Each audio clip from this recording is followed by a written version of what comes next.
Hello folks, my name is Matt and I wrote this program you're looking at called Poker Aftermath. I call it that because I am a college math and statistics teacher, and this is what poker looks like to me after I apply the math and stat that I have learned. And I think if you look at poker in that fashion, it will change the way you play, and hopefully for the better. I feel like it's done that for me. And you can use this program just to play poker against challenging opponents that I've programmed in. But I think a useful tool in this program is the ability to replay a hand. That was a big one for you. Maybe you won a big pot, but you want to see if you could have played the hand better and won more money. Maybe you lost a big pot and you want to see if you could have avoided that if you thought about it differently. So I'm going to show you a hand today that is the hand that knocked me out of the World Series of Poker Colossus 2 tournament this summer, and where I got all my chips in with Ace King in level 3, and that was the last hand I played. So to replay a hand, you click on this hand replay option right here, and there's a few things you usually would want to do to get the hand set up. And so one of them would be to think about the blinds at the time. So I was in level 3 of this tournament, and the big blind was 150. So I'll go into the select option here and choose set big blind, and we'll see the big blind change to 150, and the small blind will automatically be set to half of that. There was an ante of 25 at the time, which does affect the pot. I don't currently have this set to include antes, and that does affect the decisions a little, but it'll keep the hand read about the same way as it played out, so I'm going to go ahead and just go without it here. And then we also want to consider stack sizes, and it turns out that the two key players involved, myself being one of them, had exactly the same amount of chips, which is 4,100. So I'm going to put that in the text box here. I'm going to select all the players and set their stack size, and it'll put that number that was 4,100, and you'll see that as we tour around the table. Now everybody has that. You can set stack sizes individually, but since the two of us both had the exact same amount, that'll work okay right here to set everyone to 4,100. The other thing you want to consider is the style of play for the players that you are up against in the hand, and the two players involved in this one were player 9. By the way, our point of view will always be from player 1, so this is us.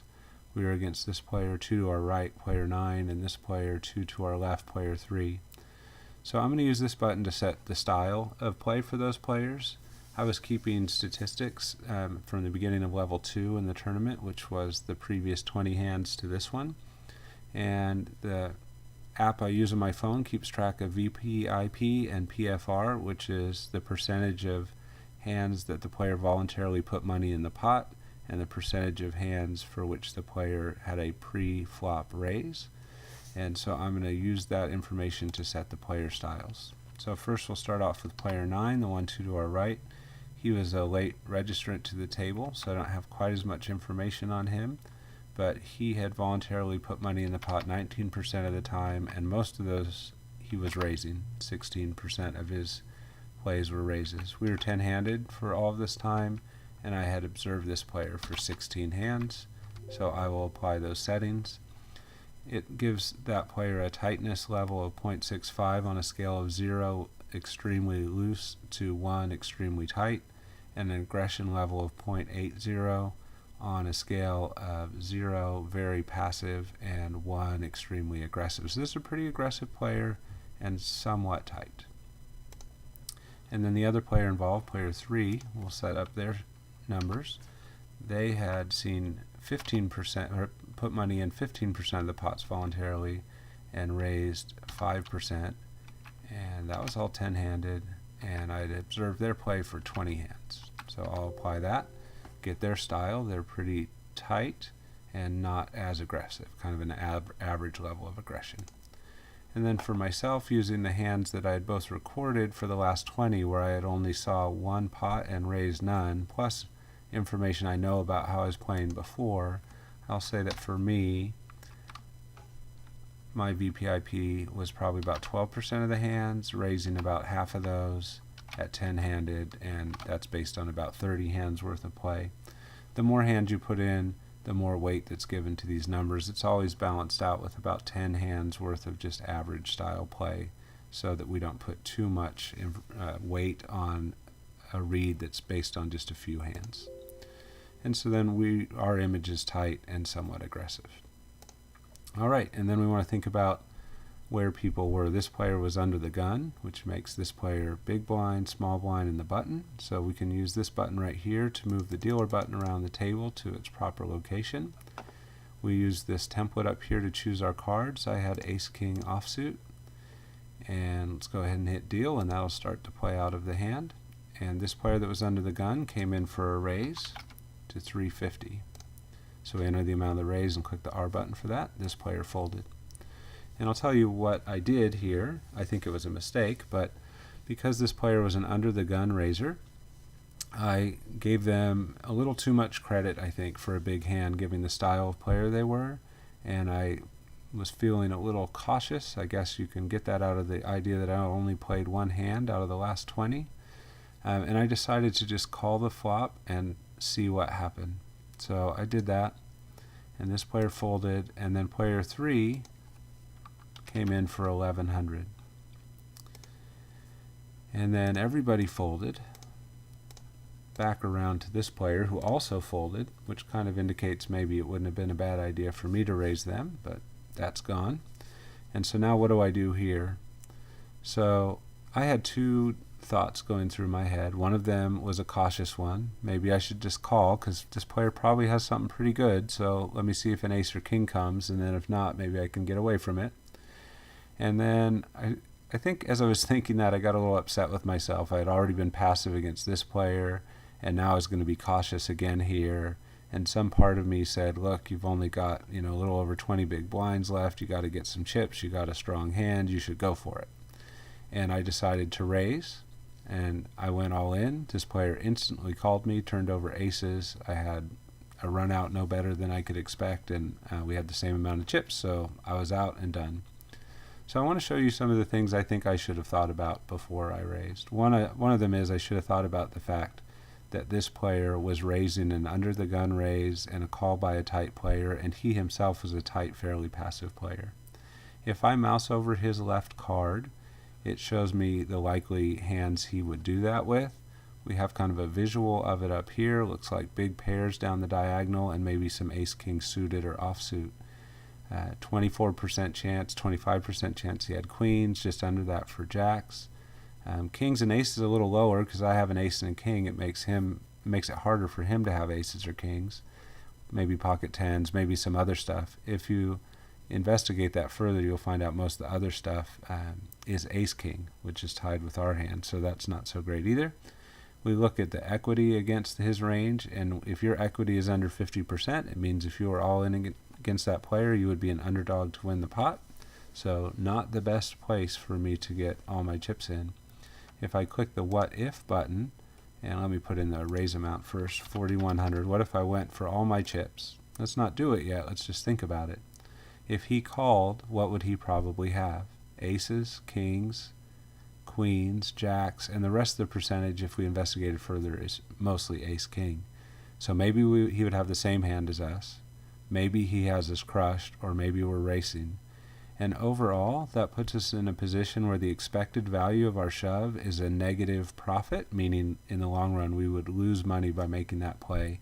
And that's why I would say a mistake. Given the event, maybe it was a colossal mistake. So I think I definitely made a mistake there by raising. And I would also just argue that given that I have poor equity against this player and I'm out of position, that calling probably isn't that good of a move either. So I think at this point, given the situation I got myself in, despite the strength of my hand, I should be thinking about the strength of this person's hand and realizing that I'm in a bad spot against them and I should have folded and got away with 20-something big blinds left and looked for a better spot. But let's look at a couple other scenarios too, just to see the way this tool works. What if I had called that person's raise instead? It turns out the flop on this hand came out to be a queen of hearts, an 8 of diamonds, and a 3 of hearts. So I'll click those in and do deal. It'll kind of process through some math on that. And then when I look at their range again, I see I have about a 23% chance of having the best hand, but it turns out all 23% of that is me being tied for the best hand against their ace-king. all their other holdings, the jacks and the queens and the kings and the aces and even like tens, which they probably don't have, but maybe, I'm in bad shape against. Even if they had ace queen, I'd be in trouble now, right? So hopefully I would check there, and wouldn't surprise me with them having just a little bit over the pot if they went all in at this point.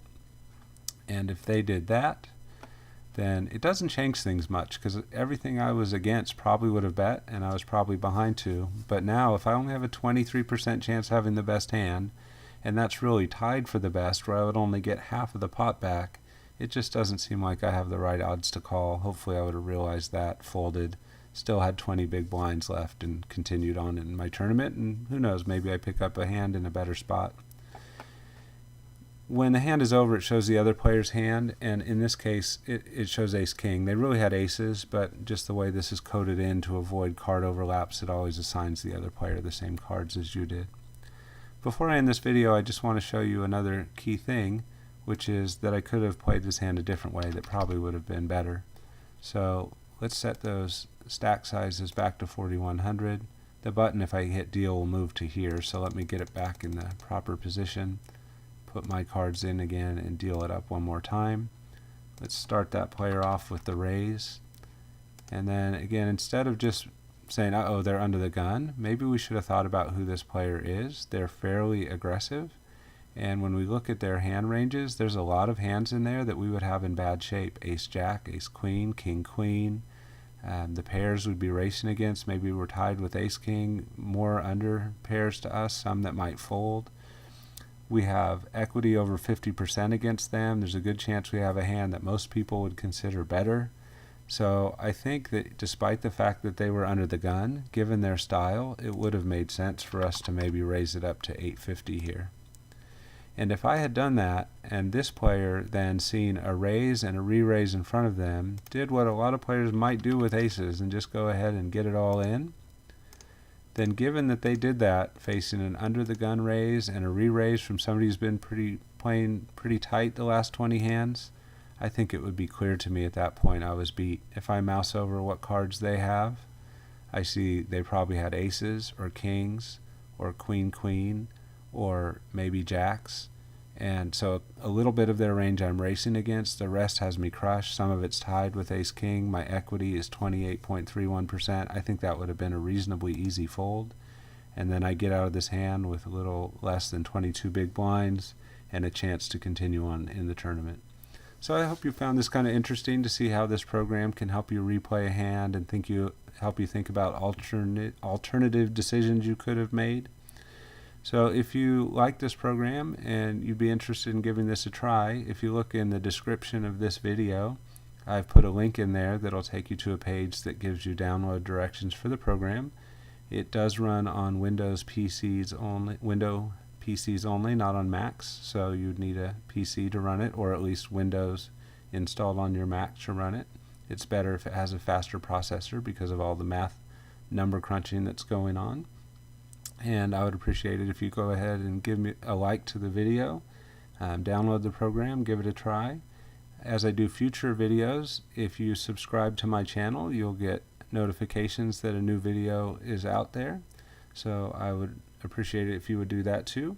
And then if you'd like to share the link to this video on Facebook so your poker playing friends can have a look at it. Or maybe you know some people that know me and need to see how I misplayed ace-king. That would all be fine.